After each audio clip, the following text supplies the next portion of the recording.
Nandito na naman ako, pero bago ang lahat, paki-like na and share and subscribe at channel para updated po kayo. Yan. Ay, may sasabihin ako sa inyo guys. Alam nyo guys, talagang na-overfatigue ako. Dahil sa sobrang trabaho ko siguro at walang pahinga. Yan na nga. Kaya, kuhaan nyo to ng aral na sa kakayod, ito ang nangyari. Pero thanks God naman guys, ay sandali lang akong gumaling. Oo, kaya lang medyo nagpahinga talaga ako dahil ayoko yung mabinat ako kung sa baga ba. Oo, kaya ito ang ginagawa ko guys. Nung nagtatrabaho ako Monday to Sunday. Oo guys. Kaya ngayon, nung may inisip ako na parang isa lang ang gagawin ko sa Saturday kasi may pasok pa ako ng Sunday sa Airbnb. Kaya ang ginawa ko guys, nung Friday, ginawa ko yung 3 trabaho. Yung sa baga, 2 private na bahay at saka isang Airbnb. Kaya siguro, parang nang lalanta ako, parang wala na akong lakas sa kakabuhat sa bed. Oo guys. At saka nung nung nandoon ako sa Airbnb, siyempre nagugutom ka na at parang wala na akong magawa talaga. Kailangan ko talagang tatapusin yung trabaho ko dahil nga parang hindi na ako babalik pagka linggo dahil may isa din akong Airbnb na 3 oras. Kaya ang ginawa ko na lang, dahil naumpisahan ko na, tatapusin ko na lang talaga. Oo. Kasi minsan kasi yung Airbnb guys, hindi bali kung isang araw lang ang nagre-rent, hindi masyado mahirap. Kasi hindi masyado marumi yung bahay. Oo. Pero yung nangyari kasi guys is, 4 na araw yata yun sila nag-rent doon. At nako, iba siguro ang trabaho sa babae. Oo, iba siguro ang trabaho sa babae guys. Oo, kasi may mga karayom kaming nakikita. Oo, may nakita kaming mga karayom doon na ginagamit, siguro tinutusok-tusok noon kung anong pinagagawa nila doon. At saka akala namin na akala ko merong nakapasok. Oo, kasi nakabukas lahat yung pinto, wala na yung susi, at saka sabog yung bahay. Kaya 2 araw namin yung tinatrabaho. Oo. Tsaka yun, parang pagod ko na. At saka yung the following week, sabi yung may-ari ng Airbnb na kailangan namin balikan. Kasi nga, ay gumawa ba naman ng yung dinugtungan yung kuko niya at ginagamitan ng glue at dumikit sa sa sahig. Pero nililigo ko talaga yun. Yun, kaya bumalik kami doon. Tapos mayroong nag-upa doon ng 3 araw. Ganon din ang nangyari guys, sabog-sabog. Oo.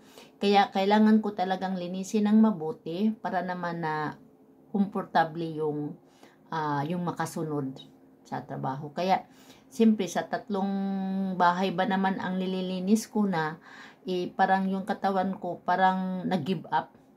Oo. Kasi nga gano'n naman talaga, naghahabol sa pera. Kaya yun ang nangyari. Oo guys, tapos pagdating ko noong Bernice ng gabi, kasi tatlong ang bahay ang nilinis ko dala sa Airbnb.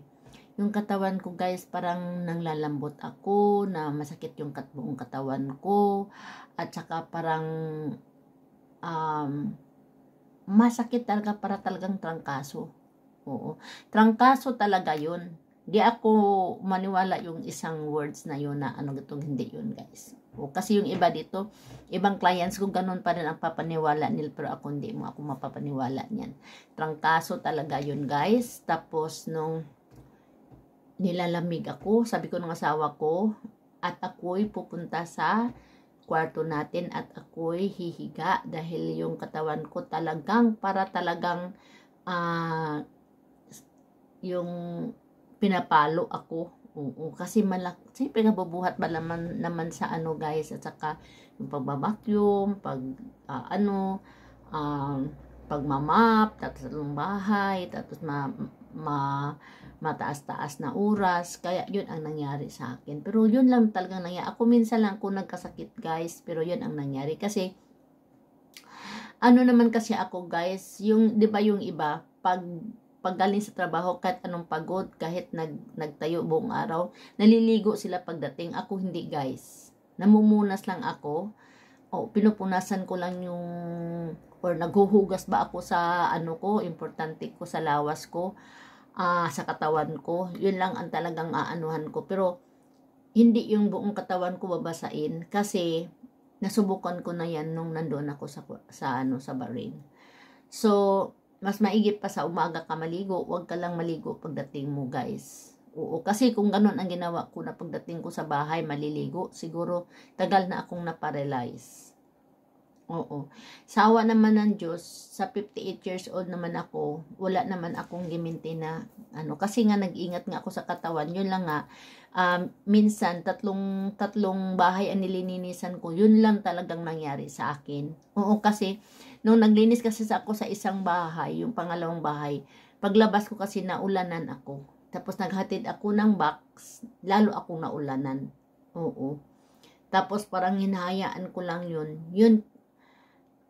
Tapos nagpunta pa ako sa pangatlong ligilinisan ko, yun ang nangyari. Tapos alam nyo guys, nung nandun ako sa ano, talagang nanginginig na ako. Para akong ano, yung, ano ba yun, yung nanginginig-ginig na talaga ako. Oo. Tapos, parang yung sinat ko na sa ilalim. Kaya tumawag ako sa asawa ko, tinawag ko siya nung nandun sa sala. Tinawag ko siya at saka sabi ko parang hindi yung maganda yung katawan ko ngayon, para akong masakit na nang lalambot ako na hindi ko maintindihan, parang may sinat ako sa ilalim. Ang ito namang asawa ko, bilis naman siyang pumunta sa kitchen at kumuha ng pinapainom ko, yung zinc na yung liquid, at saka nilagyan niya ng limon at saka honey, kasi parang pawala sa lasa at saka yung sa amoy. Oo. Pero grabe pag dumating sa tiyan ko, para talagang hinihiwa yung tiyan ko. Oo. Pero pinainom niya ako nun, talagang sabi ko sa isip ko, para na talagang nasugat na yung tiyan ko. Kasi sa asim. Oo, kahit kalahati lang, tapos yung zinc na pinainom sa akin ng liquid. Oo. Para daw yung kung anong virus sa loob ng katawan ko, or mga antibacterial na sa katawan ko is lalabas, kasi ngayon yung sa liquid niya binigay niya sa akin, at saka yung sa limon, at saka yung honey hinalo niya. Oo, guys, nung uminom ako noon, parang medyo gumaling siya, pero parang masuka ako. Pero, sa sakit ng tiyan ko, sabi ng asawa ko, tiis-tiisin mo na lang yan. Kasi yung asawa ko is naniniwala yan sa herbal, dahil yan din ang ginagawa ko sa kanya guys, herbal. Oo. Uminom ako ng Alaxan, isang bisis lang. At saka, yun ang inano niya sa akin. At parang 4 na bisis niya ako binigyan. Nung pagkasabado, medyo okay na ako guys. Kaya lang nung pagkasabado ng gabi, pinainom na naman niya ako ng yung gaya ng binigay niya sa akin.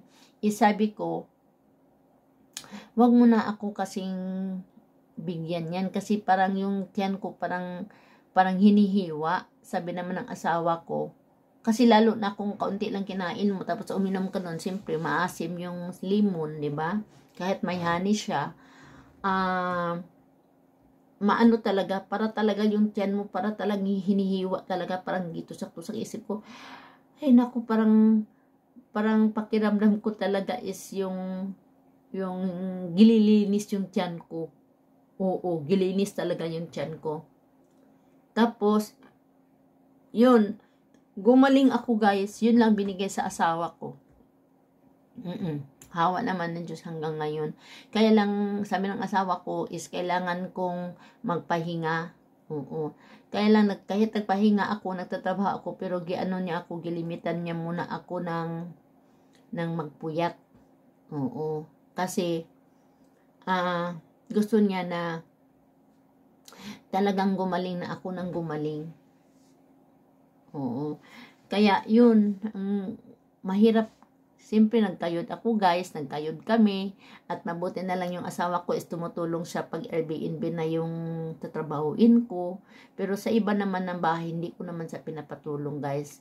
Yun, maglagay siya sa yung mga gamit ko, dadalhin niya sa loob ng bahay ng lilinisan ko, at siya ang magdala ng mga pag sinundo niya ako. Siya na ang magdadala ng mga gamit na punta sa sasakyan. Kasi hindi naman ako nagda-drive guys, dahil ayoko yung ma-disappointed ako, dahil nga 2 beses na ako kumuha. 1, 2, 3 beses na ako kumuha. Di pa rin ako nila pinapasa.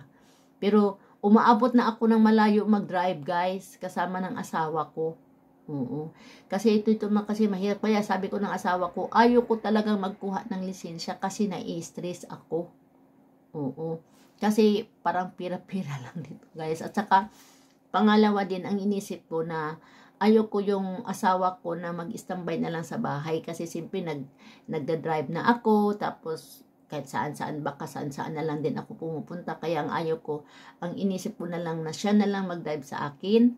At makapag-relax siya, mag-coffee with friends. At saka yung parang hindi, kaya ngayon yung asawa ko hindi sila naniniwala na ganun ang edad. Kasi siyempre, siya, hindi ko sinahayaan na dito sa bahay siya naglalaba, pero ako nagtutupi. Siya naglalaba, siya nagsasampay, siya ang guys, oo, ganun ang tulungan namin. Kaya, alam nyo guys, may sasabihin ako sa inyo, ang good therapy guys, sinabihan siya sa sa doktor niya, yung pagkukuha namin ng basura.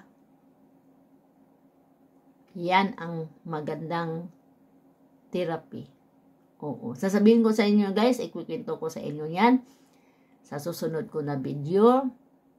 Kasi malaki talaga ang diferensya sa ginawa niya.